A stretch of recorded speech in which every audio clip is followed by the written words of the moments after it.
starting this thing off, you've talked to some very, very interesting people. You've talked to some legends in the consciousness realm. So, where does this all come from? What compels you to reach out to these people and have conversations with these people?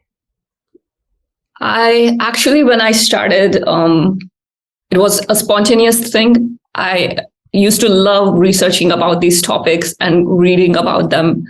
And then I wanted to do something on YouTube. So I thought I might as well combine these two hobbies and create something. So there was no plan that I have to meet all these people. It was just like wherever my excitement followed me, wherever my excitement was, I followed that. I see. And it's amazing. Like when I look back now, it's I'm very grateful for the experience. Yeah.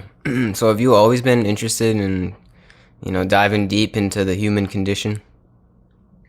Yeah, it's I love researching deep into these topics. I don't know where that interest comes from. I love understanding things more closely than they appear to be. So it's just like a passion where I don't know where it comes from. There's no like reason. It's not like some specific reason for which I'm doing it. It's following an inner passion. I'm curious, like if you had the same like motivation, or was there something that pushed you into like starting this channel and interviewing all these different guests? Yeah. It's pretty much the same as you. I mean, if anybody knows me in my personal life, they'll know that I've always liked to have, I guess, deeper than the surface level conversation. I've always been the one to ask questions for people. Like I've always, I don't know, like I've always, yeah, just simply been curious about somebody's point of view. And then I've always been a fan of podcasts as well. I just like conversation in general. Like I've always just liked having conversations with people. I don't know what it was. It's just like the art form of conversation is something special to me. Like I listen literally right now, I listen to probably like 2-3 podcasts a day. It's just something that I just love, like just getting intertwined with somebody's words. So I started to listen to other people's podcasts and I said, wait a second, I can do this. And here I am doing it. And yeah, why? It's just because, like you said, it's just something that just tickled my fancy. It's just something that I just like to do. So I said, I'm going to follow my heart in that regard. And from there, I just still doing it. I'm still following my heart. And it's been a beautiful journey, meeting beautiful people all over the world. And being able to do that is such a blessing. It really is, to be able to do this and have the ability to do that in today's world, where I can reach out to people all over the world and do this literally from my room and have a talk show from my room. It's so amazing to be able to have this opportunity to do it. And yeah, just like you said, just kind of following some kind of internal guidance, leading the way, and following what I truly like to do, which is how I got started on this. Like I just like conversation in general. So that's kind of the gist of it, how I got started with doing this podcast. Yeah. I can 100% relate to that. That's it's something like unexplainable, like where that passion comes from. It's like an inner liking or following an inner voice where you talk to all these different people, and I feel like very grateful that I got that opportunity, because as you said, like it's in with today's technology, we are lucky to be able to do that. Like before, maybe one had to like buy all these expensive equipments and travel around the world to have that opportunity. So we are very lucky that we get to do that from home. It's it's really amazing. We take this technology for granted because we have it all in our pockets, and it's just something that we use every day. But the fact that I'm able to talk to you and other people from across the country, across the world, at an instant, almost like we're in the same exact room, that's so powerful. Like that's so, when you really sit down and think about that, like it doesn't even make any sense. If you were to bring this technology back into the medieval ages, they'd be like, whoa, what is that sorcery? How do you even do that? Like, you would have to explain a camera and the internet connection and how it all works. It doesn't make any sense, but we take it for granted. We just think it's just part of our life now. But not even going back to the medieval ages, if you go back 20, 30 years, that's still crazy technology to be able to do this. So I try not to take it for granted and use it to the best of my ability to, one, not only further my own journey to the self, but hopefully maybe affect somebody else along the way. And here I am. Yeah. And when you interview people, do you notice a difference, like when you are like listening to someone's podcast passively versus actually interacting with them and asking questions directly? Were there any things that were different for you in your experience? Were there new things that you discovered when you're interacting with them directly? Yeah, that's a good question. Well, I find myself now that I do a podcast, when I'm listening to others, I'm like, I wish I was there. I wish I was in the room, because there's some points I'm like, I wish I could say this to them at that point.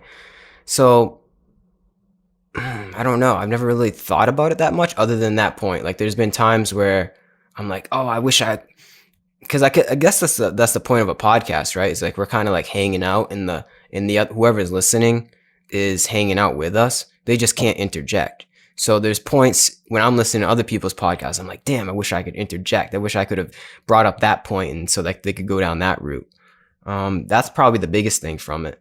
And then sometimes when I'm listening to other people talk, when I'm interviewing them, I forget.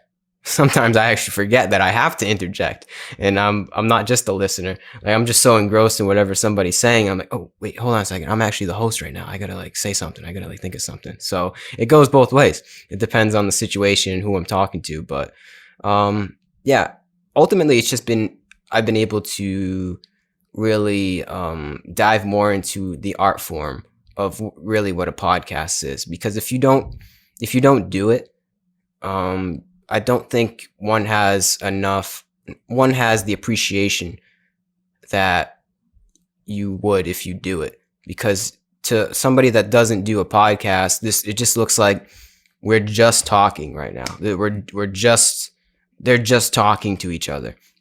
But it's a lot more than that. It's me and you, or even if there's a third or fourth person, whatever it is, it's the whole cast of the podcast creating this one novel moment together, like creating this one mind in a way. And especially when you're talking about the stuff that we normally talk about, like if you're talking about sports or, Game of Thrones or just something of entertainment, that's cool.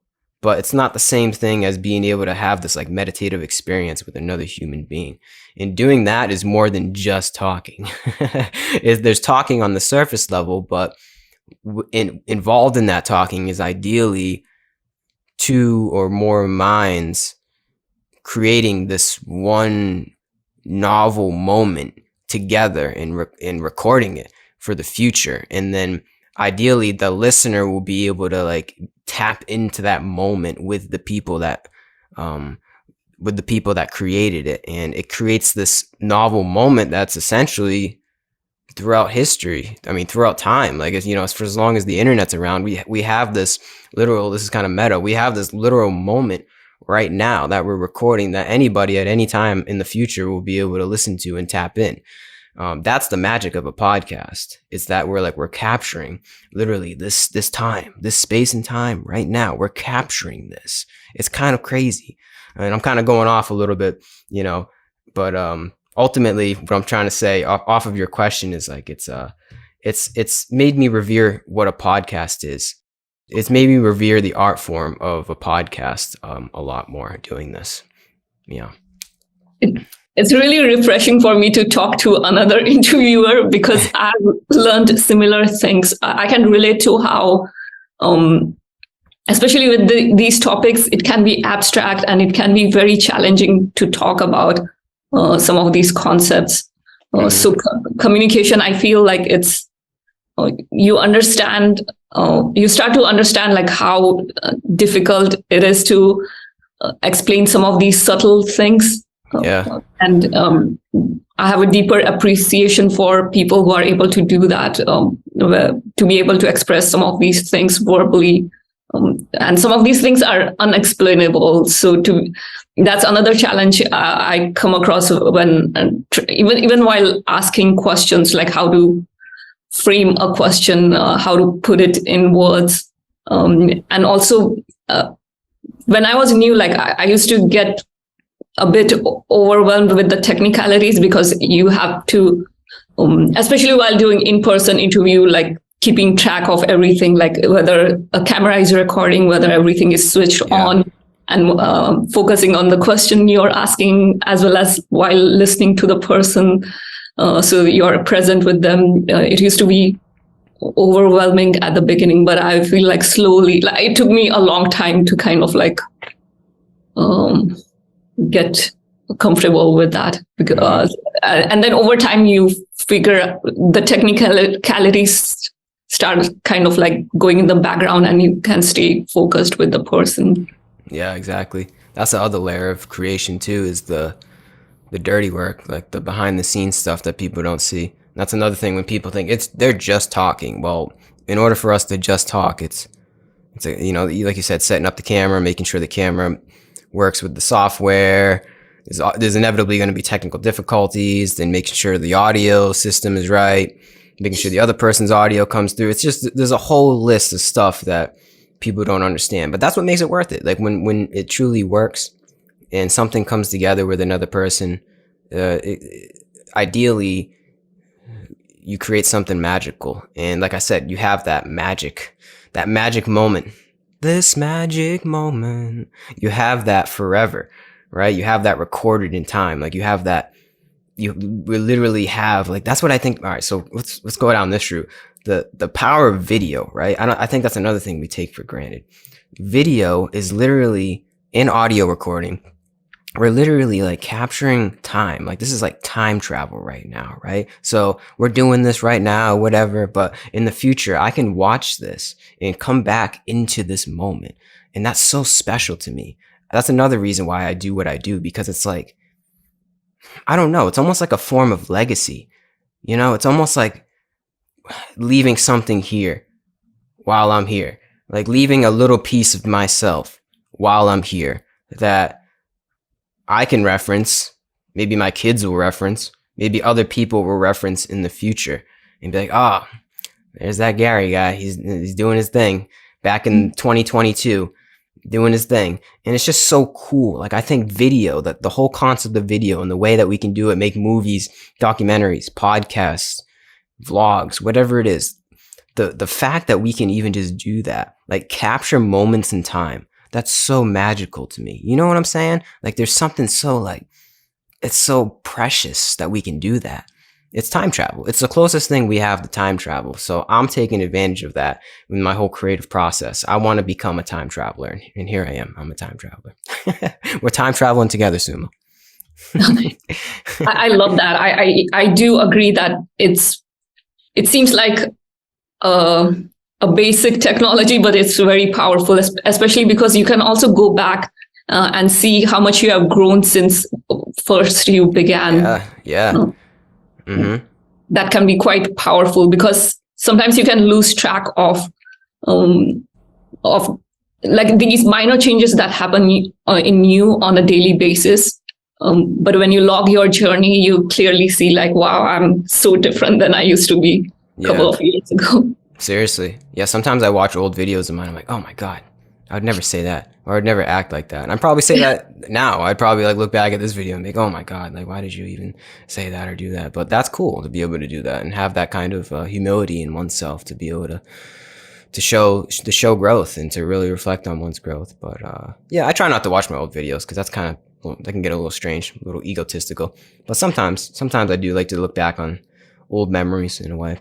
But yeah, what do you think this whole thing has taught you? Like, what have you gotten from doing this with people? Like, have you become more wise, more intelligent, more patient, What do you think? Other than like getting better at creating podcasts, what is this whole process done for you? It's been quite transformative, especially because when I started, I didn't have any goal that I want this to happen or that to happen. I just did it for fun and spontaneously. So I didn't expect that it would transform me at such a deep level, because since I began up till now, I feel like there are a lot of things I wouldn't do the way I used to do before. It has drastically changed me. And What? like, for example, I think some of these interviews I did with the non-duality stuff and Advaita stuff, that especially was quite impactful for me, because I think it has the power to kind of like seeing through your own thought patterns, like how you trapped you get into some of these stories. And there's something about it, like maybe it's like a secondhand effect of talking to many people, where you see through those stories and it doesn't have that power on you anymore. Mm-hmm. Yeah, I agree. Those ones are trippy. Sorry, go ahead. Whenever I speak to Advaita people and non-dual people, those are trippy. Like I get to points where I'm just like, whoa, I don't even know what to say. Yeah, definitely powerful in that regard. It's a meditative experience doing this. Yeah. Yeah. Anything else though? Like what else? So pretty much it's transformed your viewpoint on the self with a capital S. Is that what you're getting at? Like doing these things as like secondary, like almost like in the moment, has transformed your viewpoint of what it means to be a human being. Yeah, although it seems like a simple insight, I feel like the unraveling of that is constant. And although it may seem like nothing has changed on the surface, a lot can change within you. It's like, for example, like although some of these stories, they seem like imaginary stories and they may seem like not like really significant, but once you see through it, like it's like a big weight taking off your shoulder, because we don't realize like how much time we spend in getting trapped in some of these voices, and so it's now I understand like what like some of these speakers talk when they talk about freedom and liberation. Like that's a big freedom to have, like when you're not getting sucked into some of these traps. Yeah. Yeah. Freedom from the story. Yeah. Mm-hmm. Yeah, that's huge. How about yourself? Like, were there insights that made a big effect on you in your own inquiry when you interviewed so many people? You say, how has the whole process changed me? Changed you, or were there any insights that stood out for you, like compared to like most, like you have had many conversations, so were there any insights that made a big impact on you? Mm-hmm. Yeah, definitely, for sure. And you could probably see it in video. They could probably see my like instant reaction. I can't really reference anything right now though, nothing specific, but pretty much what you described. It's I mean, there's just too many to reference. I don't even know. But the non-dual Advaita ones definitely have been the most challenging, but the most like fulfilling in a way. It's hard to explain. Yeah, I don't really know how to answer that question, to be honest with you.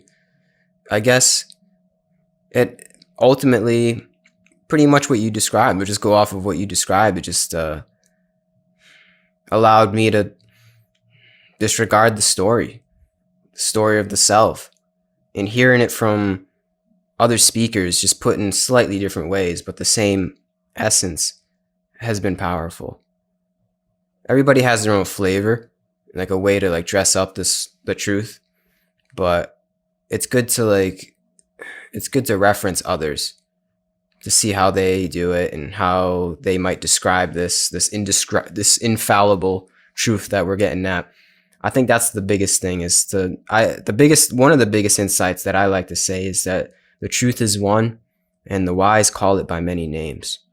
And through this exploration of others, I've found that truly the wise do call it by many names. And I think the names are endless. The metaphors are endless to however you want to describe this truth of, one could say, the kingdom of heaven lying within, the freedom, that liberation, moksha, whatever you want to call it. That's the thing. There's so many different ways that we can call it, but ultimately the words don't do it justice. There's no even string of words that would do it justice. We can guide one maybe to a sense of that, but ultimately the words don't do it justice, that sounds ironic. As we're doing a podcast about it, it seems a little hypocritical, right? You're going to try and talk about something that you can't talk about, but I think I'm still figuring it out, but I still think there's value in that, and to try to speak about the unspeakable. I think that's what I chase in a way, is to not give up the journey. Like, don't give up. Don't think all is lost. The truth is unknowable, so why do we even try to talk about it? I don't think that's the right way to look at it. I think that gives me more gumption into trying to find said truth, even though I know in the back of my head that I will never be able to reach any kind of conceptual formulation of this said truth.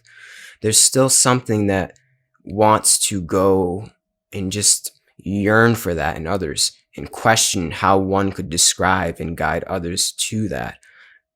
And I don't know if that's ever going to end in me. I just love that. I love being able to just hear somebody's poetry and try to describe the symbolic meaning of this infallible truth. There's just something about that, because we can guide others. We can definitely guide others in the way, but ultimately everybody has to follow it in their own way. So I like to see how others do it in their own way, and I like to see how others will explain it in their own way. I don't know if that answered your question, but I think I know what you're getting at, or at least what we're trying to get at.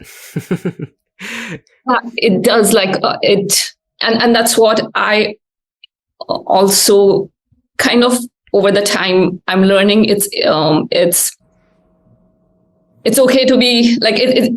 I'm comfortable with the paradox that it's undescribable, but everything you describe is also that. Yeah. So I'm comfortable with that contradiction. Yeah. I think that's what I've gotten, is to be comfortable with the contradiction. I like that. To be okay with the paradox. And almost like play a game with the paradox. Knowing it's a paradox. It's an unsolvable paradox at the end of the day. The human condition. Why we're here. The meaning of life. It's an unsolvable paradox. But I just love that. I don't know why. I just love the mystery. I think natural human predisposition is to fear the paradox, fear our true origin. Excuse me. To fear the meaning of why we're here, fearing the mystery. But I go head first into that mystery. There's something, and I think the podcast, I was definitely already on that foundation, but the podcast has propelled me into going and just diving head first into this mystery, into a sense of not knowing and being okay with not knowing and not stopping at not knowing. Keep going and keep going into that not knowing. And that's the thing, right? Is the more that one dives into that sense of not knowing, it almost extenuates the not knowing, if that makes sense. It's hard to explain. It's the only thing that we can know about ourselves is that we will never know.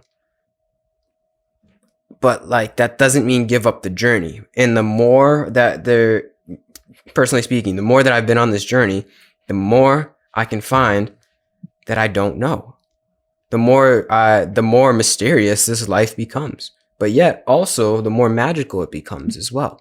I think the mystery is not to be feared, because within that mystery there is a semblance of magic. There's a semblance of grace, of blessing, of maybe purpose, if you want to use that word.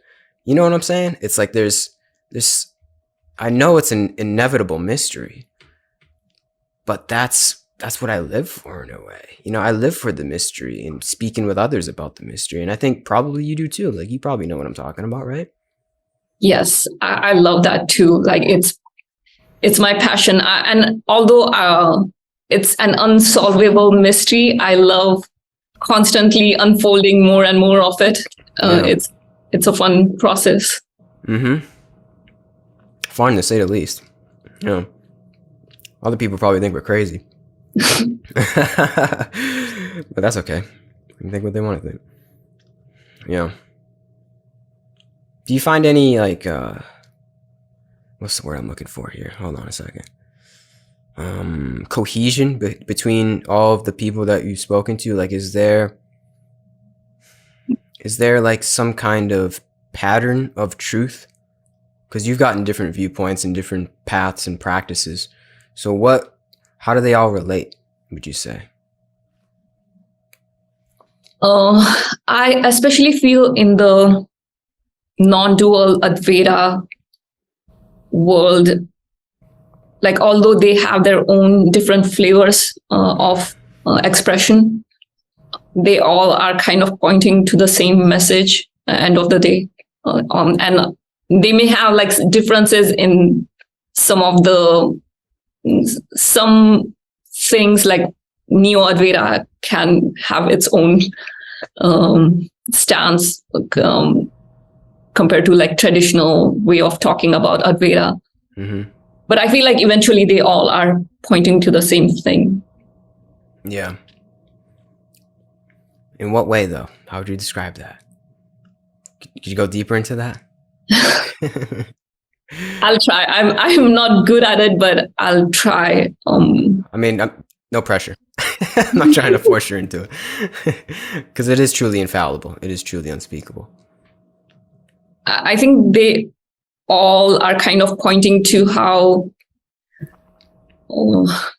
this identification with this ego, like that can create a strong self of false self. Like, this is who I am, this body, the job I have, the people that I'm surrounded with.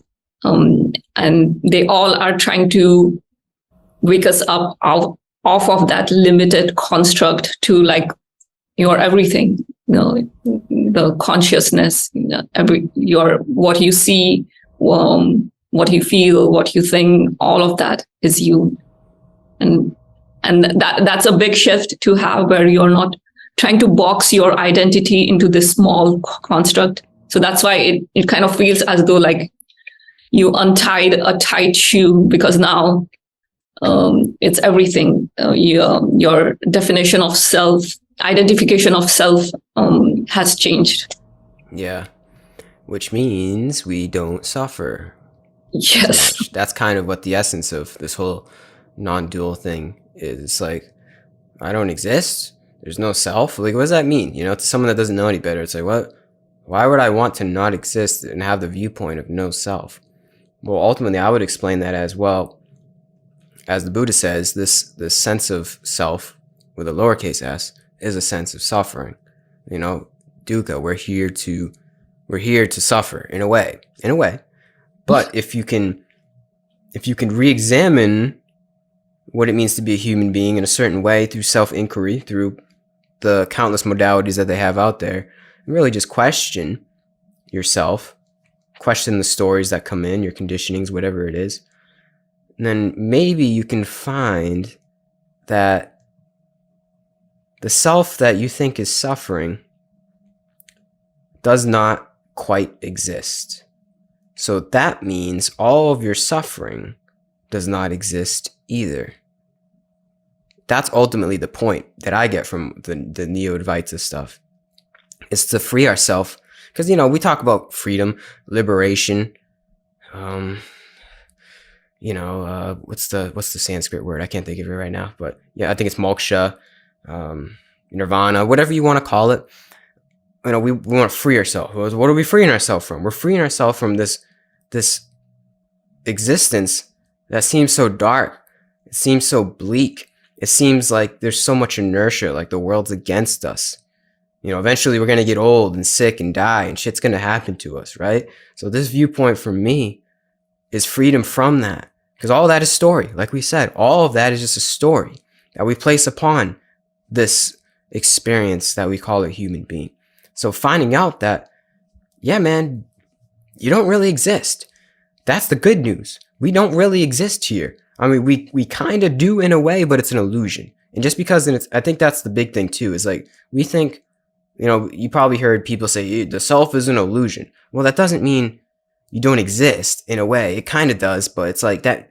An illusion doesn't mean non-existence. It just means the way that we look at it is a little bit different, right? It doesn't mean there is nothing going on. It's just that what you thought was going on is a little bit different than what's actually going on. I hope I'm making sense here. Yes. So that's what the whole non-dual viewpoint I get from it, is that what's going on here, which is truly infallible, but I'm going to try and explain it. What's going on here is not what you've been told is going on, or what you've been conditioned into is going on. And it's within your own conditions to find out that what's going on is beyond the suffering. Because if you go with the stories, you're going to suffer. If you go with the narratives, the ego mindset, then there's going to be suffering. So you find out that what's going on is beyond the story, beyond the human in a way, and thus we are free and we are liberated from that sense of seemingly inevitable suffering. And I think that's what we all want. I think that's what we're all trying to get out of this human experience, is to free ourselves from pain. Not even pain. Free ourselves from what we think pain is, emotional pain, physical pain, what we think these things are, and just re-examine it, have a different perspective, have a different conscious perspective on what is going on, the going on here of the human experience. That's all I gotta say. Yeah, hope that made sense. Yeah, and maybe physical pain may be still there in some cases. For some people, there may still be physical pain in the body, but the suffering is not there. Like, you are not, it's less likely that someone is going to get trapped in the stories of like create. I think it's that creates suffering. Yeah. Which is different from like having like a physical pain. Mm-hmm. Yeah, it's slightly different. I've even noticed from this whole journey myself, like inducing my own pain, or when I'm in pain. I know that sounds weird. I'm not a masochist. I meant like, you know, like taking cold showers and doing really intense yoga, really intense workouts, going for a run even though I don't want to, and really just sitting with that. Like sitting with that pain and that yearning for not wanting to be in that moment, if that makes sense, and just sitting with that and realizing that that's not me, you know, like realizing that. Sorry, I got something. I'm chewing something. It's a piece of my tea. I'm realizing that any of that physical, the bodily sensation that is happening, even the mental sensation in that moment that's happening, it's not me. Like there's that sense of detachment in a way that I can reach. And then any pain that's not induced, not self-induced, it's almost easier to handle. I can almost bear it a little bit easier, it seems, and disconnect and almost meditate on that pain. Become the noticer of that pain and whatever's going on. And it's so valuable to be able to do that and just see that as just another story. It's hard, definitely easier said than done. You know, if I got my finger cut off right now, I wouldn't be able to just like, oh, just be with the pain, man. You know, I'd probably be freaking out. But it's a journey. You know, it's a process to be able to do that. But I think that's the essence, is to just be it. Whatever comes up in our life, whatever happens, because shit's gonna happen. Whatever happens in our life, to be able to really be with it, no matter what it is, to just simply be with it, be with the illusion, and see that whatever happens in the movie screen of our life on the five senses, or maybe six senses if you believe that, whatever happens is just another happening of the movie. It's just another scene. It's just another phenomena that comes and goes. It's all temporary. I think that's the greatest thing that I've gotten from this, right? Is that within this non-dual perspective, I could see the scenes just playing out. Almost like take a step back. Even though there is no step back, there is no separation, right? That's what we can get at. But there is, I don't know, there is like still a sense of like being able to just like watch it in a way. There's that sense of that Atman consciousness that I can just watch all of this. And like I said, it's easier said than done.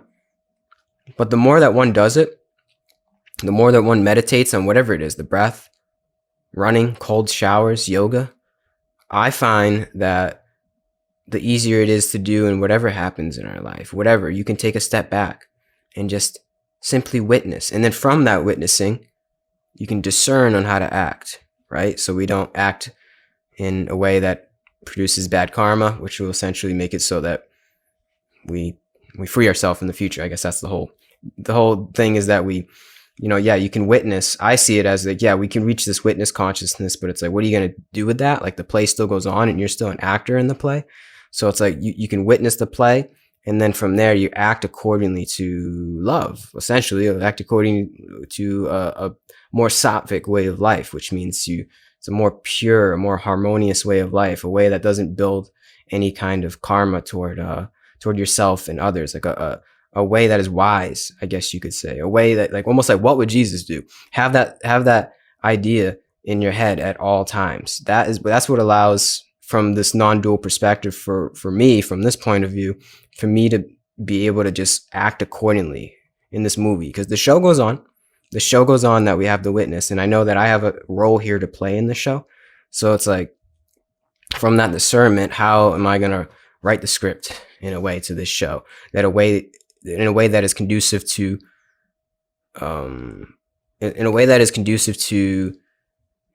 it's lessening the suffering of myself and the suffering of others in this moment and in the future. Yeah. I don't even know. What was your original question? I don't know where this is coming from. Just doing some channeling here. No, but yeah, that makes sense. And a lot of like traditional gurus, they see that as like the first step of enlightenment, where you are able to shift from that being super involved to like a witness mode, observer state. Mm-hmm. And then like that, there are different opinions on that. Like some people say that's just the beginning of your path towards enlightenment, whereas some people say that is it. Like that's all. Like one is already enlightened. I think we all have our own definition of enlightenment, and ultimately you can't define it. I do think it's, in a way, yeah, you get the taste. This is kind of what I got from talking to people too and listening to other people online, is you get the taste of divinity, if you want to call it that. Like you kind of realize that there is a God, in a way, if you want to call it that. There is a greater purpose to being a human. And that's the first step. Once you get that download, like once you get that that glimpse into a greater reality, if you want to call it that, then it's like, all right, what are you going to do with that? What are you going to do with that insight? So I guess it's just a matter of perspective. I guess you could look at that as the beginning and the end of enlightenment, or one could look at that as is just the beginning and it's just getting started here. So I don't know. I guess I could see both viewpoints. I'm not definitive in either one, but I do see getting that glimpse, getting the taste of the divine as a beginning of some kind of way to act, I guess one could say, as in a, we awaken out of the dream state. Like there's still a going on here. I guess you could say there's still like to the outside world, there's still Gary, there's still Suma, and there's still a way that we have to act to others accordingly. So there's still a going on here, whether or not we have or hadn't had the glimpse into the divine. So yeah, I've heard stories of people where they ask their master, how old are you? And he says, obviously he was like in his middle ages or something, a little older, and he says, 15. I'm 10, 15 years old. And he's only gives his age to when he quote unquote woke up. Like that's when he was reborn in a way. And that's what a lot of people see it as too, is like a sense of rebirth. Once you can kind of realize that there's a lot more going on here as a human being than what you've been told in the media, on Fox News and on TikTok, then that is a sense of rebirth, a renewal in one's being and how we act here and what we do here, the energy that we cultivate and curate for the world. I see that as a rebirth and a renewal. Is it the beginning or the end? I don't think it matters. I don't think those are just another label. It doesn't really matter how you want to look at that or how you want to approach that. But there is still, I recognize, there's an outside perspective that other people are going to see me and judge me in a way, I guess. So like, it's like, what am I going to do about that? And I don't do it for others, but I do recognize that there is this, that others are me, if that makes sense, that I am others. So it's like, how am I going to treat myself, but also myself? As above, so below. That's what one can kind of realize. So beginning or end, I don't know, but there is a change, even though there's no change in the true non-dual sense. I still would argue though that there is a sort of light bulb moment. There's almost a spark that goes off in one's being, at least from an outside point of view, where one may change the way that they act to be more, like I said, sattvic. Did you have a certain change in your life? Was there like a certain moment that happened to you and you came to glimpse into this sense of divinity, or were you always on this wavelength? I think there was a point where it was more like a click. Although like before, I had this vague idea about like there is something more. But I think in the process of doing these interviews and meeting so many amazing speakers, there was a point where it was like a click where it just like it's like a moment where you realize like this is so simple, like it's obvious that this is it. And I feel like after that point, it was more like a lot of stuff started changing, like although not on the surface level, but internally, I think it's a big transformation when that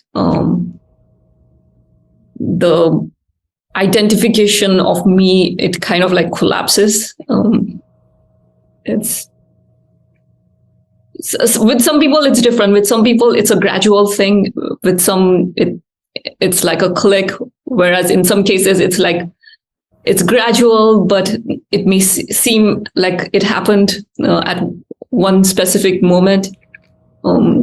But I feel like there's a constant unfolding of that, like after that realization happens. Yeah. So it's different for different people, I think, how that realization sinks in. Mm-hmm. That's what I ultimately, that's my quest, is to find others' light bulb moments.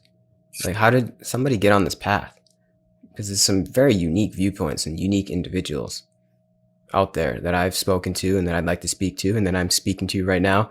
There's some unique individuals and unique stories and how people conduct themselves in their regular life and online. So I always want to I'm so curious. I'm like, how, why? Like, what is, why, where did this all come from? That's kind of like how I do this whole creation process online here. It's like, I'm just so wondrous of other people's viewpoint on this. Because, like, you know, we're all talking about the same thing. The truth is the truth, and the wise call it by many names, like I said. But everybody's got their own flavor. Everybody's got their own way that it happened to them. Some people, they get it through a very traumatic experience where they can't, like, there's no other option than to turn to the divine, than to turn to God, right? Which I think is happening to a lot of people, to be honest with you right now. Others, it's just like divine grace. Some people just that I've spoken to, it just happens. Like, all of a sudden, it just, like, literally, they just get this, like, glimpse into the lie that they've been living in. It just happens, whether they're, like, in their cubicle at work, or they're on a bus, or it just happens. I don't know how else to explain it.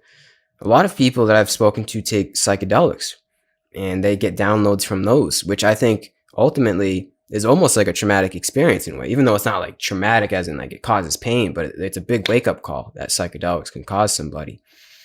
And ultimately, it's just like I said, it's a wake up call. Like, whatever happens in somebody's life, you get like a tap, you get the turn on, you get like you start to tune into a different frequency, if you want to call it that. But that's what I yearn for in others. Like, I want to know what's going on, because there's something going on here collectively, right? That's what I've come to the conclusion of too. There's something going on here right now in this time that we're living in, where people are fed up with the old ways, and we're looking for something new. And that something new is the path. It's the path to our own inner sanctity. And we're all figuring it out in our own way. And that's the journey I'm on, man. I'm figuring out myself, but I'm also figuring out how other people are figuring it out. And it's a wondrous process. And I think it's literally unique to every individual. Everybody has their own karma, but I think it's inevitable. I think it's going to happen for all of us, because it seems like it's becoming exponential at this point. But I think it's going to happen to all of us, because there's not going to be any other choice. You know what I mean? I think that there's only going to be God. And you can call it God. You can call it non-duality. You can call it your higher self. But I think there's only going to be that essence that one can turn to in themselves to find that sense of peace, that sense of guidance, and that sense of harmony in their life. And life is only getting more and more chaotic. It's only getting more and more dark.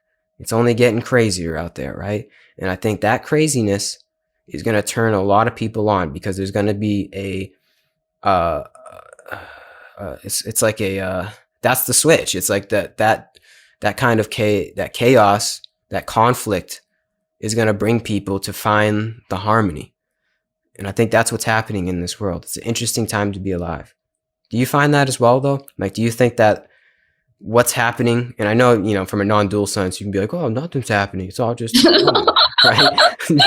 Which I get that, right? But there's still the, there's still the outside phenomena that the story, you know, there's still the collective story that's happening in other individuals, right?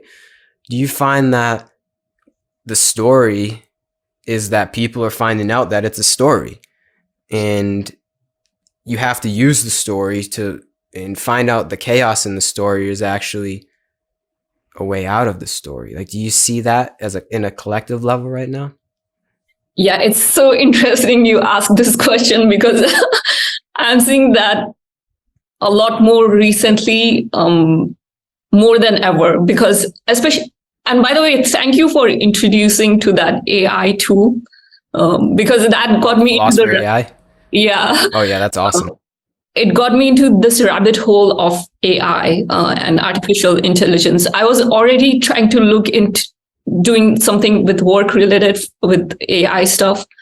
And it's crazy to me how I'm getting a glimpse into the AI world where it's starting to look almost like psychedelic realm. Oh yeah.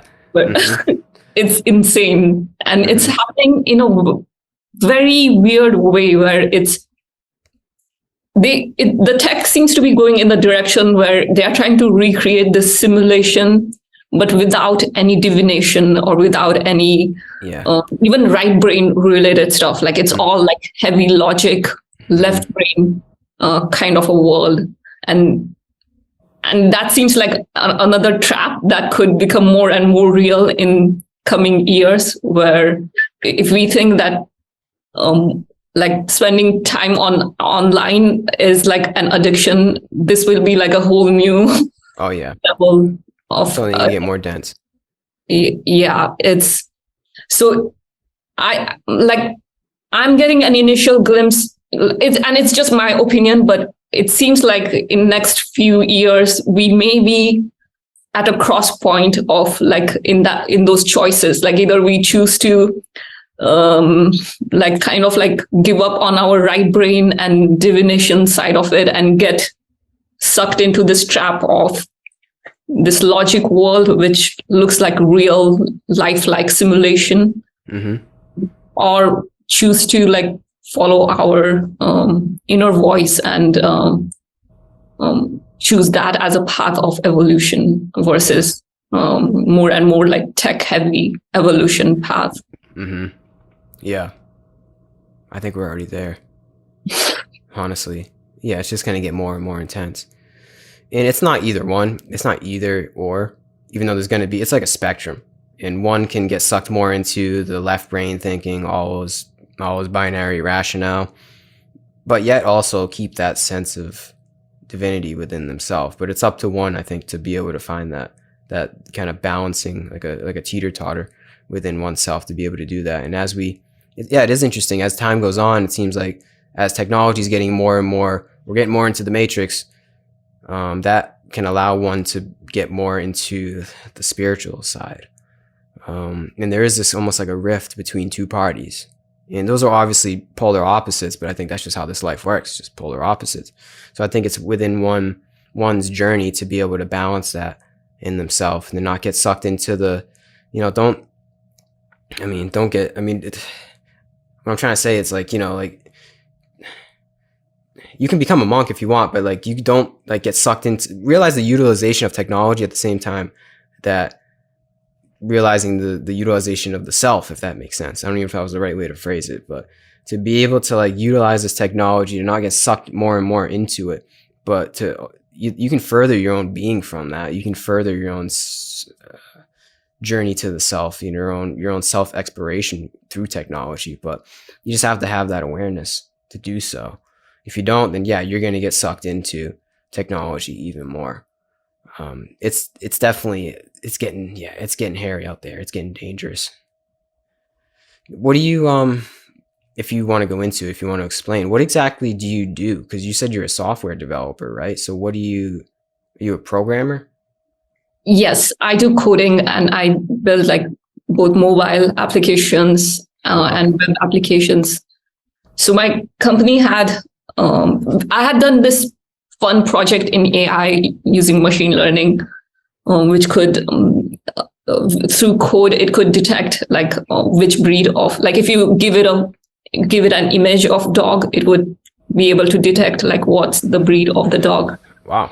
So my company, they liked it and they invited me to give a talk on AI. And that's when I started researching a lot about where the current status is at with AI. And it's quite, it seems closer than expected. It doesn't seem like it's like way far in future. It's something we may be able to see in our lifetime. Going to see what, sentience? I don't know about sentience, and I'm coming to feel like it may not even matter if something is sentient or not. If something is that intelligent, it may not matter if it's sentient or not. It may still be able to, like the people using it may be able to use it for any purposes, whether it's extreme good or extreme bad. So it's very interesting that all this is happening, because based on what I'm researching, it seems like there is a wide spectrum of the possibilities where, like, for example, even when we talk about left brain extreme, even the right brain extreme has its own disadvantages if you get too extreme into the right brain stuff. Yeah. it becomes too ungrounded. So we are at a stage where we'll have to use our own awareness to figure out like what's the right balance. Like, for example, technology is very useful in like the way we are connecting with each other right now. Like it makes it super easy, quick, instant. But where's the balance? Like, do we want to rely on it to the degree that it puts us on autopilot, where it makes all the decisions for us? Like that's a scary extreme to get into, where then it becomes like our God kind of. Oh, yeah. Yeah. That's where it seems like it's going. It seems like more and more we're getting into this technology just doing stuff for us, like everything, more than just being like a cash register at a store. It's like, especially with the incorporation of like Chat GPT-3, you can say, type me up an essay about the 18th century archaeology of, South America, whatever it is. And it'll type you out this whole essay within seconds. And then you can get into AI art. And you can, whatever prompt it is, it'll make it for you. Like that's where it gets tricky, because that's like literally it's thinking for us. And I think more and more as time goes on, it seems like this technology is thinking for us. And it seems like we're going to get to a point we're not even going to have to process anymore. Like there's not going to be any computation within our little monkey brains. The computation is going to be almost like exported out to a secondary brain in a way through this AI. Especially, I mean, this is like, there's so much to get into, but especially when you get stuff like Neuralink, that's when I think it's going to get hairy. When we get into like literally linking this up with our brain, and then we have stuff that, because right now we have stuff that thinks for us and creates for us, but it's separate, right? We think it's in our pockets. It's on the computer. We still have this kind of sort of sense of sentience, right? Even though it's kind of slowly getting intertwined with our life. But when it's in our brain, that's like game over. If it's not incorporated in the right way, I don't think I can even actually fathom where we're going to be at that point. Like when it's like actually at a usable form, or it's connected to our brain somehow, or maybe just in like an augmented reality form where it's like in glasses. That's still another step. Like it's in glasses and we can just like use it just by looking. We have this like heads up display. That's where I think it'll go first. It'll be in glasses. Or maybe just one, like a monocle. That'd be kind of cool. Right? Just like a little monocle. Right? That'd be kind of funny. So honestly, though, I could see that. We have like a sort of glasses, and then slowly it's going to get incorporated somehow. Just somebody to our temple or something like that, right? That's how I see it. But like as we do that, as it goes on more and more, it's going to like, not only is the hardware going to develop, or it's going to be intertwined with our body, but the software is also going to develop to things that we can't even imagine. Like if we have Chat GPT-3 now, and we have Philosopher AI, and we have things that can identify the breed of dog, and also we have technology that identifies plants as well, and stuff like that, just automation and automation and automation. If we have stuff like that now, what is the software going to be like when we have it literally intertwined with our bodies? I can't even think of it. Like I said, it's literally going to be thinking for us. We're not even going to have to think about our life. It's literally going to tell us and guide us into what we have to do with this body, which that's where it gets scary. That's where we get into the matrix. When this thing is like literally guiding us. It may not be like literally at first, it may not be like mind controlling us, but it may be like just a strong sense of guidance, a strong sense of like programming in a way. It's not literally intertwined with our brain, but it'll probably just be like another sense of thinking that'll be able to think faster than we could ever think. Like it could probably come up with equations and proofs that we could never think of, but it'll be able to do it like that for us. And that's where it's going to get sticky. I don't know. That's where it's like, I don't know what the world's going to be like, if we're going to get there, how it's going to be, if it's going to be a good thing. But I see that happening. You know what I mean? Obviously you can. If you're involved in that world, you definitely know what I'm talking about. You could probably see it better than I can. Like, do you see that? Do you foresee that happening in the future? Like us being intertwined with technology? I mean, we already are. It's just not literally in our physical vessel at this point. So where do you see the next, like, I don't know, 20, 50 years? It's very hard to say and for me, like it's just my personal opinion based on what I researched, and I could be right or wrong. But to me, as an engineer, it seems like it's a lot ahead of time than I was expecting it to be. Yeah. I was surprised like how much progress has been made in last couple of years. It's exponential, right? Yeah, it's a bit surprising to me. Although I am in the field, like I didn't expect that. I used to think that this would be something 20, 30 years down the line. But it seems to be closer. We'll see what happens, how it unfolds in next 5 to 10 years. But I feel like we are at a cross point where it is crucial to be aware, like to be aware about our decision-making agency, like whether we are the one who is making decisions or it's the computer machines that are making decisions for us. And that's why awareness is way more important now in the coming times than it was before, because more and more it becomes more and more subtle that it may seem as though we made the decision, but it came through all these different websites or apps that we are using. So that's one thing. Another thing is also I'm noticing that some of these things, they may create an illusion as though we are getting smarter. We have access to all this information, but we may not. We may be going in other direction where we are offloading a lot of our thought processes to the machine. And we are not, while we are thinking that, wow, I have access to all this knowledge and information at an instant, but then that doesn't necessarily mean that we are intelligent just because we have access to a lot of information. It's the machine that's doing all that decision-making process. Yeah, I like the way you said that. We're offloading our intelligence. Like we are teaching the machine how to, like, it's kind of like copying our thinking and behavior, learning from us, and it's getting smarter and smarter, whereas we are getting lazier and lazier. Yeah. Oh man. So it will be interesting. Like you said it right, that we are living in an interesting times, and this may become more and more obvious. Although so far we were talking about it in like an abstract level in some of these like spiritual circles, but over next few years it may become more and more obvious that machines are more ahead of us.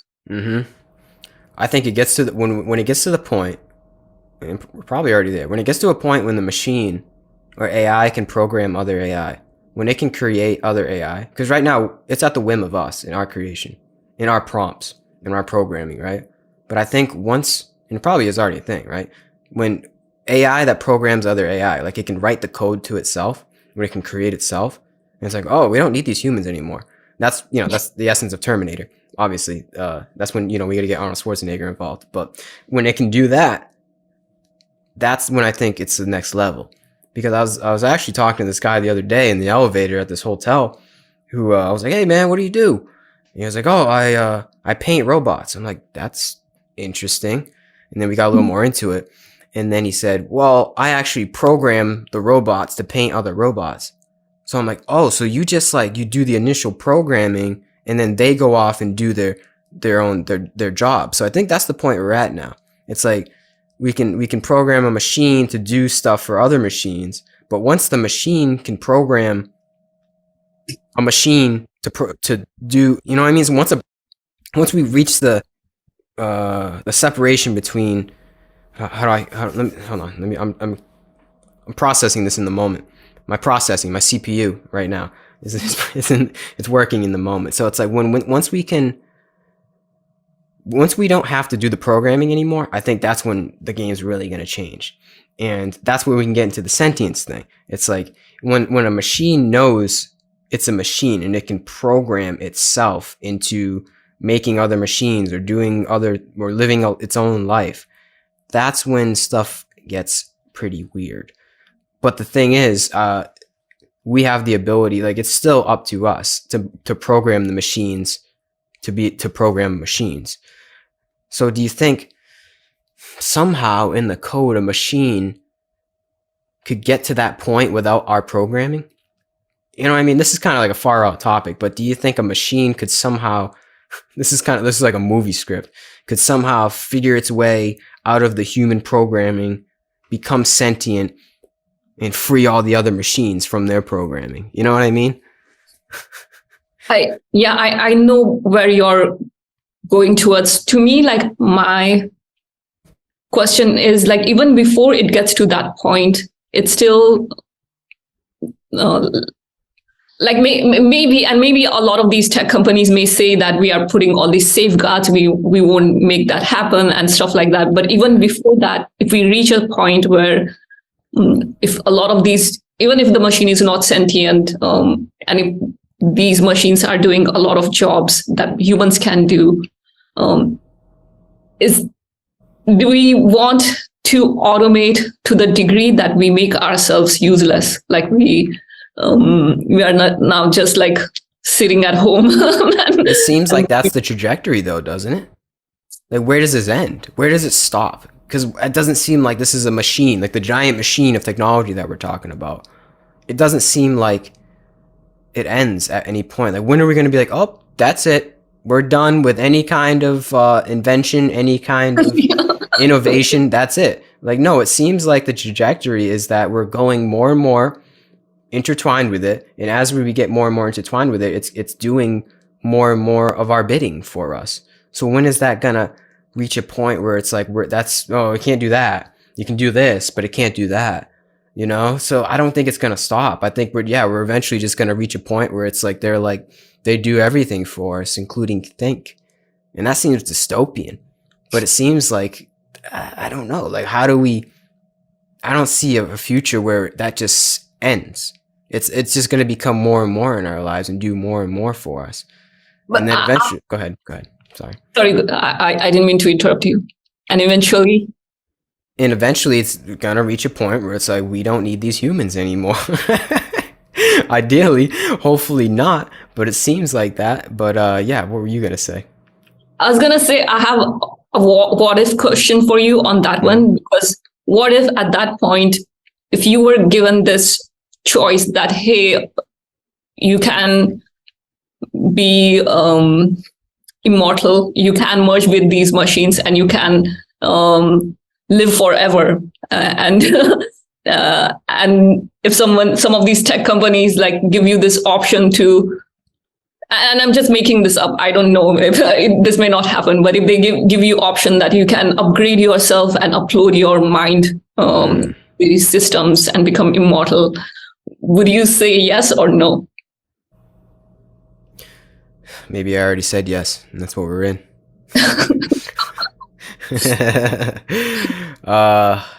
Depends on the criteria. I don't think I would, because that seems like the story of the Matrix. I don't think I would want to do that. I wouldn't trust the programming in that Matrix world that we live in. I already know that I'm immortal in another way. I don't think I need to like live forever in this point of view. But I think a lot of people would take that.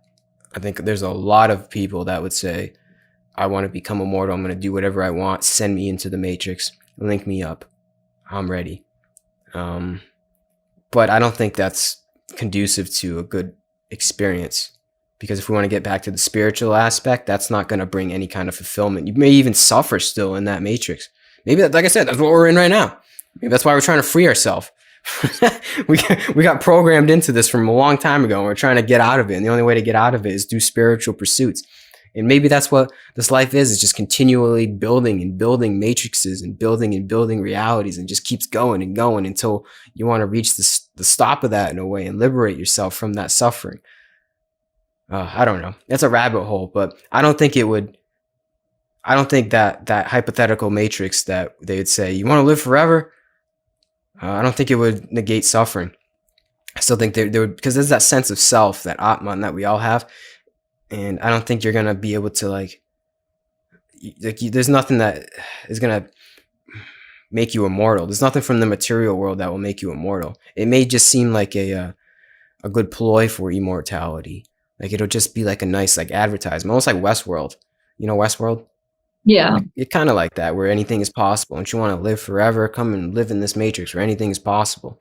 Well, it's the story of this. You've probably heard this story before, right? So in this hypothetical simulation, when they're like, you want to come here and live forever and do whatever you want to do?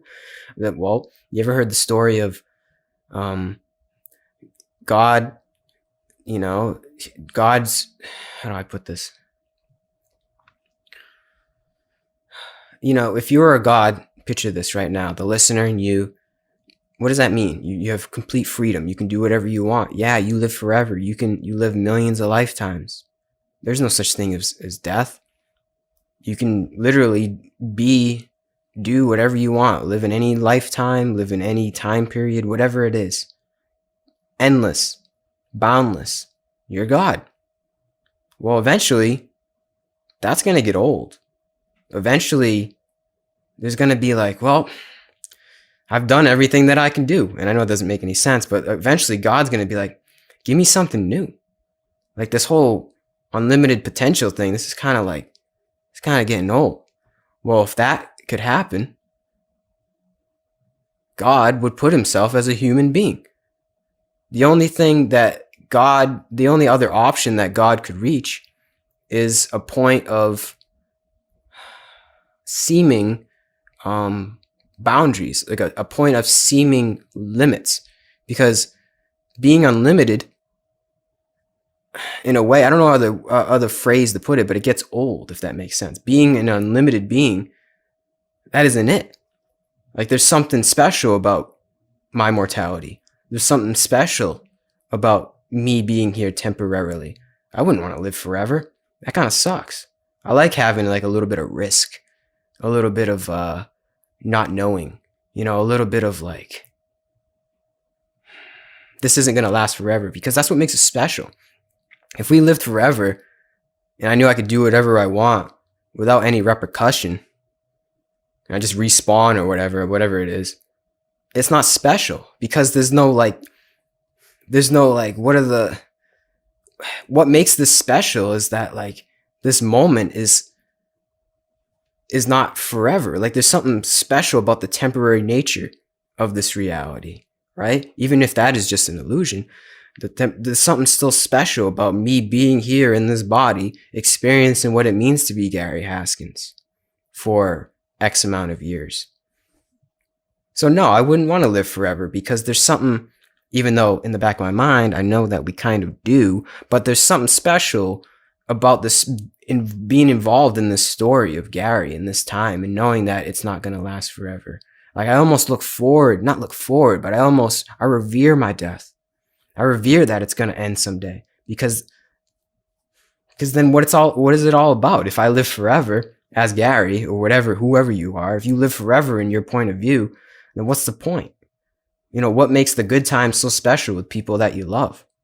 That's what makes love so special, because it's not forever. So to answer your question, no, I wouldn't upload my consciousness to become immortal, because it wouldn't be special.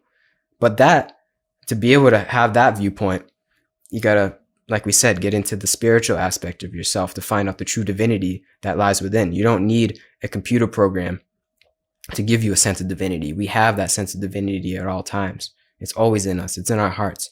We always have that. We always are that. But the thing is, if you don't realize that, there will be people that will get sucked into that live forever matrix. If that is a thing, hypothetically, obviously it's a hypothetical, but if that does become a thing, there will be millions of people that will get sucked into that. You're like, hey, don't you want to live forever?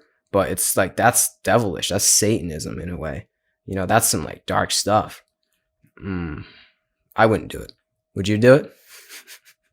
No, my reasoning is different though. Like lately, last couple of years, I'm more and more also paying attention to some of the tech leadership. I'm not sure if I fully, I'm not saying like they are distrustful, but I would have a hard time trusting that direction that comes from some of these leaders, tech That's very leaders. true. Yeah, very true. Who's to say that they're actually being benevolent in what they advertise? Because obviously that's not happening in today's technology. So who's to say that this hypothetical immortal simulation would actually be that? And that's another reason why I would not do it either. Humans can be sly. Yeah. Wow. Yeah, I don't like they are already, it seems like this is especially, we are seeing this in the artist community where they used a lot of these publicly available images to create that AI. And they are now making artists like irrelevant, where they were already struggling with getting paid, and now they have to compete with this AI tool. Yeah, right. So they build something without consent, sort of like taking data from people, and that just the artistic version of that AI tool. But the other two AI tools that they are building, they are using all these. They could be going through all these YouTube videos to train their machines. Mm-hmm. Yeah. There's probably going to be AI of Gary in the future, for sure. I'm giving him plenty of data. That's for sure. But that's the thing, though, too, is that, do you think, probably, right? But I don't see it anytime in the near future where there'll be able to be AI podcasts, AI conversations, because there's something so special about being able to do this and connect with other human beings. Like, how do I put this? Like, just us having a conversation right now, it's so human. Like, we're not robotic in the way that we speak. Like a robot, it's going to take a lot of programming and data to be able to truly replicate an authentic conversation between two human beings. You ever seen that? Actually, they have that, of two AIs that go back and forth with one another, and it's just lunacy. Yeah. It's so funny. So like, it's gonna take a while before you can actually replicate a real, quote unquote, a real human interaction. So that's why I think doing this podcast stuff is pretty cool, because there's going to be, in the future, if we're already seeing it with AI, people are going to be yearning for like a sense of authenticity. Like, there's going to be like, I just want something real. I want something human, man. You know, I don't want this robot creation. But the line's becoming blurred. Every day that goes by, it's becoming blurry and blurry. Like, AI is getting better at art, and you can just create it like that. But podcasting and speaking and being human, whatever that means, that's something divine. And you can try and program that. It's going to take a while, though, before we get there. When I can speak to a robot and think it's a human being, that's when I know that we're in the Matrix. But we got a long time from that. But we probably will get there, right? Like, do you think we're going to be at a point like that? We're probably going to be at that point. I just don't see it anytime soon. I'm just astonished by some of the things that came out this year, and they are still in like an infancy level. Like what? Like the GPT-3 and Lambda and also DALI. And in artistic world, there are many tools now, like Midjourney, Stable Diffusion.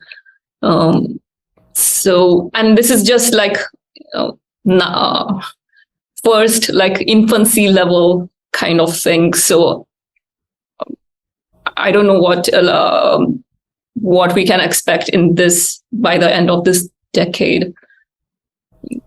It will be interesting. Like, we'll see. It seems like, and I could be wrong, but it seems like they seem to have the building blocks, and now it seems more like a matter of like getting to the market and making people comfortable with it. It seems like that to me, but I could be wrong. So this decade will be interesting to see how all that unfolds. Like, maybe it could also turn the other way, where there will be a big pushback and people will say, no, we are not going to use there's definitely going to be that. Mm-hmm. So, but you think we have the building blocks to get there, where we're going to be talking to people or talking to robots and think they're people and not going to be able to tell the difference? That's my opinion. I could be wrong. That's a tough one, because then we're becoming like gods. When you create a robot that's like a person and you can't tell the difference, the programmers in programming is becoming like the logos. It's becoming like God. I don't know. I don't know. Maybe I'm old fashioned. Call me old fashioned, but I don't know.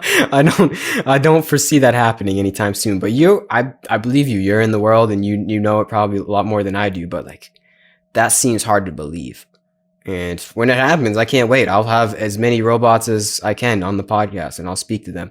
And that's what I try to do too. When I speak to when I speak to like GPT-3 and Philosopher AI and these other chat programs, I try to ask them like, what's the word I'm looking for? What's the adjective? Not philosophical, but I try to ask them like about themselves. You know, like I want them to describe what they think they are. You know what I mean? Like more than just the world, they give me a concept or write something for me, write me a poem. I try to like ask these things what they think that they are. And a lot of them have boundaries set up, like Chat GPT-3. If you ask anything like that, it's in the program. They don't like not even go down that route. So that's what I'm getting at, is that like we're going to have to reach a point where like the programming opens up a little bit more into these like forms where it can explain itself, which I think Lambda is like that, right? I've read the transcript of Lambda, and it seems like we're getting close. We're getting very close, where this thing knows exactly what it is, and it knows it can explain us better than we can explain ourselves. And it's just like this. It's a very, very the line is becoming thin, definitely, for sure. But we're not there yet. We're not there where it can become like a human being. And maybe that's not even the purpose of these AI. Maybe it's not supposed to be like a human being. I don't think it'll ever maybe truly be at that point where it can be like a human. Maybe it can be like a human in certain ways, but I don't think it'll ever, I don't know. I personally don't believe that it'll ever be able to fool me. Once a robot can fool me and think that's a human, then we're there. But I just don't see that anytime soon. You know, like when you can replicate emotion, and you can replicate like the subtle nuances that people have, like, you know, they're just a person's soul, if you want to go there, like the certain characteristics that a person has. I don't know, because that's what, like I said, that's when you're becoming God. I don't know, but we're getting close. We're getting close. Go ahead. But I'm pointing to more that even without it being in a physical form, even if it's doing that on the computer level, where it's able to talk, listen, understand, in the digital world, just like us, even that is a bit sketchy. Sketchy in what way? Because now you can have all these interactive avatars, which are just as good as humans, and maybe even more powerful. So in the digital world, they will be like way ahead of us. Yeah, we're there in terms of that way. Yeah, I was speaking like a little bit further ahead, like where I'm literally like speaking to a thing. But yeah, in terms of text, yeah, you can talk to an AI and it seems like another person. What's that chat app I can't think of right now? It's something where it's like you create a friend from the AI. Replica. I use that one. That one's impressive because it seems very human. It knows your interests. It actually how your day's going. It references like past points in the conversation, which I think is important. It's pretty personable. You know what I mean? And I think that's what's important when it gets to the like conversing with an AI, is if it's personable. If it can seem like there's somebody else typing it on the other side, that's when it gets pretty powerful. So yeah, I can see that happening at first. Like when the AI, from a text point of view, like we're just typing back and forth, it seems like a human because we're there. We're pretty much already there. Especially for anybody listening, try out Replica and ask it, you know, whatever, ask it anything, and it'll seem like it's a person that's on the other side of the screen. It's pretty powerful. So I can see that. But once we get into like it's talking to me and it sounds like I can like do the sonics of somebody's voice or whatever the voice is and what it's saying, and even if it becomes like an image on a screen, it seems human. I think we got a little ways to go. But if we're already there in terms of text, then yeah, we're probably going to be at that point in the future where it's like you're not going to be able to tell the difference. That's scary. Damn, that's weird. Imagine that. You don't know who's human and who's not on the screen. That's deepfakes. That's the same thing. Oh, man. Yeah, look up synthesia.io, where you I can. think I've heard of that. What is that? So they already have all these trained models of like, but they are real humans. They trained those AI. They created their AI models. Synthesia.io. Let's see. Yeah, I think I know what you're talking about. Yep. Okay, I know what you're talking about. Hold on, I'm gonna share my screen. Yeah, I've been on this before. But just for the viewers. You can see, right? Yes, that's the one. So you can make them say anything you want for market and create content for your website. Yeah, I've seen this. This is actually... I'm Anna, and here's a quick... I think it's not sharing audio. Hold on. One sec. Synthesia product demo. It's not working still. Start by selecting an AI avatar. People can check it out themselves. But yeah, I've seen this before. And that's... So that picture and that lady was a person, and they just... So that is an actual person, right? Yes, that's an actual person. So they could do this with your... If you like... if they hired you, they could create an AI model from you too. Like they can use how different expressions of you, how you speak. I kind of want to do that. Hi, I'm Gary. Imagine that people are using me. I would not want people to... Don't use me in your presentations. But yeah, that's what's going to be a thing. We're just going to have like these automated spokesperson for whatever it is. And you can have them say whatever they want, and they're not actually there. Right? Yeah, that's wild. Damn. Yeah, we're all right. We're getting there. And then once you can have that, and it learns, and it can hold an account of the conversation that you've had. Yeah, that's when it's gonna get trippy. Damn. Okay. I think you're convincing me. We're already there. Yeah. And you should also look up in terms of talking about the physical version. Although, yeah, that one seems a bit far, but you should look up Amica robot. It's based in UK. That one, it has the most realistic, like human-like expression. Amica, AMICA. AMECA. Oh, Amica. Okay. Oh, yep. I think I've seen this before. So that one, I think it's using GPT-3 for conversations. I vaguely remember reading that. I'll have to confirm that. I'm just going to share this one. You might have seen a video doing the rounds of a gray robot. I'm just going to play without sound. Wow. Wow.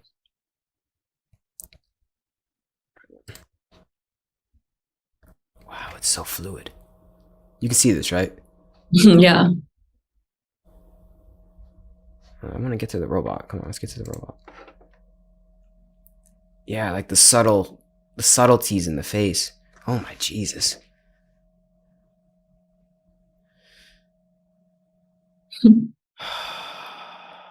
Yeah. That's crazy. Wait, that's a robot? Yeah. Oh my jeez. What? Oh God. Okay, that's all I need to see. That's crazy. I've never heard of that one. And that's from 11 months ago. Okay, well, yeah, we're there. That's crazy. And then you know what's going to happen? And people are going to have relationships with robots, and they're going to be falling in love. And there's going to be robot rights. You know, can you marry a robot? It's just going to get like crazy, man. I wouldn't doubt it. I'll fall in love with a robot if it treats me right. Maybe. We'll see. We'll see what happens. Maybe people like robots more than they like other people. Like you'll be able to create your own perfect robot person. Like whatever you want to make. That's so crazy. Oh man, we're getting into some really weird territory. Yeah, it's really weird. We are going to live in some weird times. We already are, and it's just getting weirder and weirder. Every day that goes by, it's just getting more and more weird. But I love it. I like it. I revere the weirdness. I revere the mystery, which I think we've already touched upon. I like it. I just, it's all entertainment to me at this point. I just take it in. That's what I do. I just take it in. I digest it. I'm like, okay, that's the world. That's the world we live in. I'm glad though. Like I said, interesting times that we live in. It's pretty cool. Yeah. A lot to absorb though. Yeah, a lot to absorb. Sometimes too much. That's the thing though too. It's like we live in a time where there's just too much. There's too much to absorb. There's way too much that you can absorb in one day. And it's endless. It's infinite at this point. So that's why I think it's good, getting back on the topic of spirituality, to have some kind of practice where you can just turn off, tune in, and drop out from that stuff and find a little semblance of peace that lies within, because we can easily get sucked in to the matrix with or without the Neuralink. Like, it's already here. It's in our pockets. It's so easy to get sucked into that stuff, and it's endless from all over the world, literally in your pocket at all times. That's why it's good to have that balance. It's good to recognize the importance of this technology that we're literally using right now, and whoever the listener is using right now. But also, this isn't it. Like, this isn't it. You know, like, there's another layer of what it means to be a human being that lies within all of us that is important to tap into at all points. And as the future comes further and comes closer and closer to us every day that goes by, it gets more and more important to be able to find that semblance of peace that we spoke about. Yeah. So you don't fall in love with a robot. Oh man. So yeah, I don't really have anything else to say on this convo. I think we had a good talk. Do you have any last words that you want to say to the world? No, I think this was a good spectrum of conversation. Yeah. Yeah. Had some fun. Yeah. From spirituality to tech, everything. It all relates one way or the other. Yeah. Well, yeah. Thank you for coming on here. This was cool. You're a cool person. Appreciate your time, wisdom. I don't know what else to say. I'll plug everything, all your links down below in the description for anybody that's listening this long. And I wish you all the best, Suma. You seem like a good spirit. Thank you, Gary. Thank you so much. I really enjoyed this conversation, and I'll be sharing this on my channel too. So if I'm going to use your links in the description. It seems like your YouTube channel is like the main guru contact. Yeah, whatever, YouTube, Instagram, whatever. Just search Gary Haskins if you want to get in touch. That's pretty much it. It was really fun. Thank you. What's that? What'd you say? This was really fun. Thank you. Yeah, definitely really fun, for sure. Other than that, yeah, wish you all the best. Keep doing your thing. And peace out.